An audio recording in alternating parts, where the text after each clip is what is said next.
You, John Fitzgerald Kennedy, do solemnly swear I, John Fitzgerald Kennedy, do solemnly swear that you will faithfully execute the office of President of the United States that I will faithfully execute the office of President of the United States and will, to the best of your ability, and will, to the best of my ability, preserve, protect, and defend the Constitution of the United States. preserve, protect, and defend the Constitution of the United States. So help you God.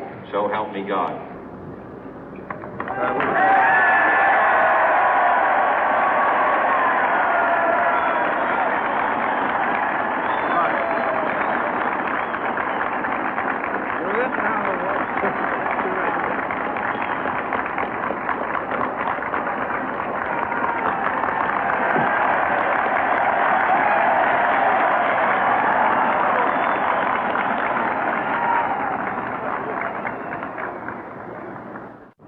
Vice President Johnson, Mr. Speaker, Mr. Chief Justice, President Eisenhower, Vice President Nixon, President Truman, Reverend clergy, fellow citizens.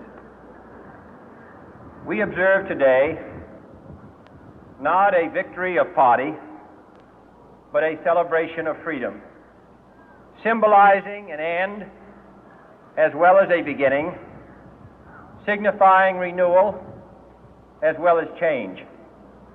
For I have sworn before you and Almighty God the same solemn oath our forebears prescribed nearly a century and 3/4 ago. The world is very different now, for man holds in his mortal hands the power to abolish all forms of human poverty and all forms of human life. And yet the same revolutionary beliefs for which our forebears fought are still at issue around the globe. The belief that the rights of man come not from the generosity of the state, but from the hand of God. We dare not forget today that we are the heirs of that first revolution. Let the word go forth from this time and place to friend and foe alike that the torch has been passed to a new generation of Americans born in this century, tempered by war, disciplined by a hard and bitter peace, proud of our ancient heritage, and unwilling to witness or permit the slow undoing of those human rights to which this nation has always been committed and to which we are committed today at home and around the world.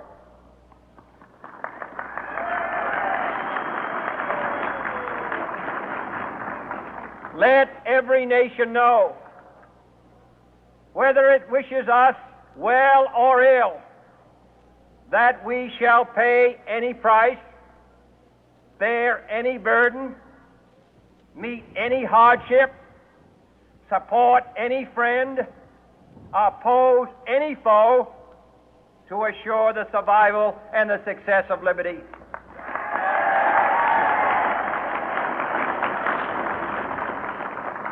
This much we pledge and more. To those old allies whose cultural and spiritual origins we share, we pledge the loyalty of faithful friends. United, there is little we cannot do in a host of cooperative ventures. Divided, there is little we can do, for we dare not meet a powerful challenge at odds and split asunder.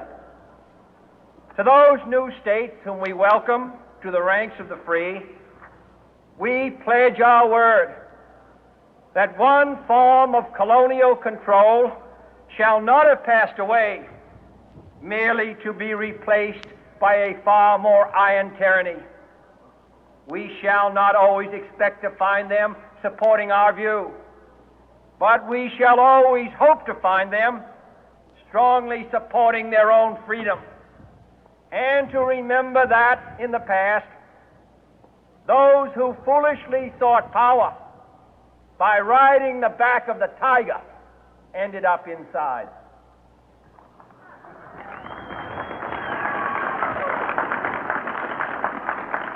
To those people in the huts and villages of half the globe struggling to break the bonds of mass misery, we pledge our best efforts to help them help themselves for whatever period is required, not because the communists may be doing it, not because we seek their votes, but because it is right. If a free society cannot help the many who are poor, it cannot save the few who are rich.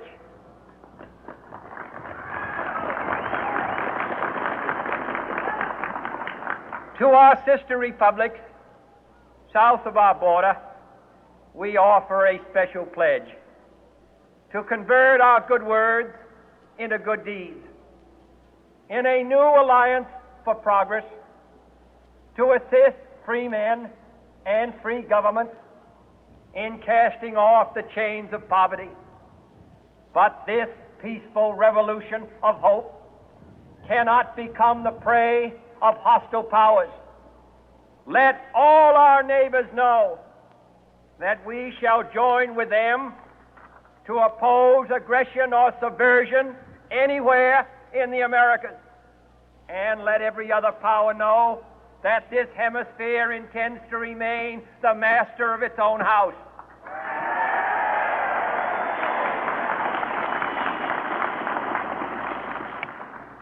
To that World Assembly of Sovereign States, the United Nations, our last best hope, in an age where the instruments of war have far outpaced the instruments of peace, we renew our pledge of support to prevent it from becoming merely a forum for invective, to strengthen its shield of the new and the weak, and to enlarge the area in which its writ may run.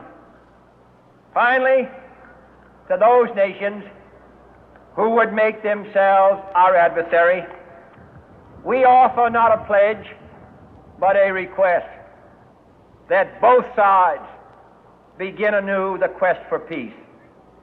Before the dark powers of destruction, unleashed by science, engulf all humanity in planned or accidental self-destruction, we dare not tempt them with weakness, for only when our arms are sufficient beyond doubt can we be certain beyond doubt that they will never be employed.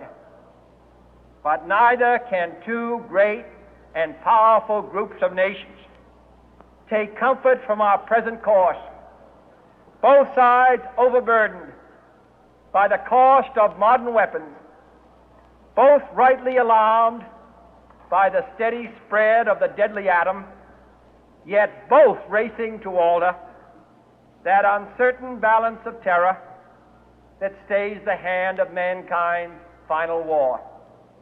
So let us begin anew, remembering on both sides that civility is not a sign of weakness, and sincerity is always subject to proof. Let us never negotiate out of fear, but let us never fear to negotiate.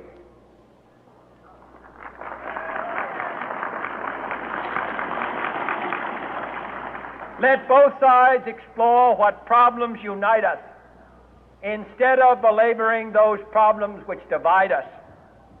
Let both sides, for the first time, formulate serious and precise proposals for the inspection and control of arms, and bring the absolute power to destroy other nations under the absolute control of all nations.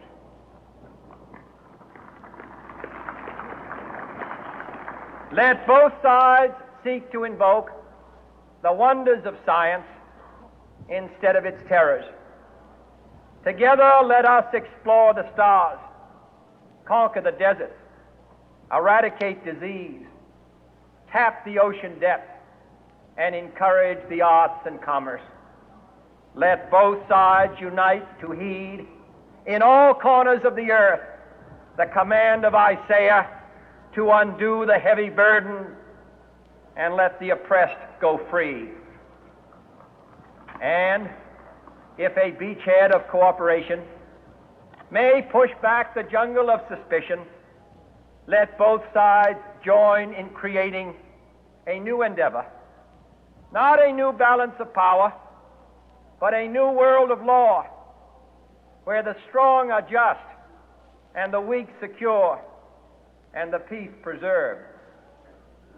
All this will not be finished in the first 100 days, nor will it be finished in the first 1,000 days, nor in the life of this administration, nor even perhaps in our lifetime on this planet.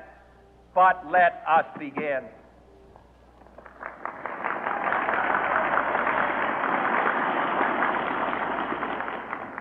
In your hands, my fellow citizens, more than mine, will rest the final success or failure of our course. Since this country was founded, each generation of Americans has been summoned to give testimony to its national loyalty. The graves of young Americans who answered the call to service surround the globe.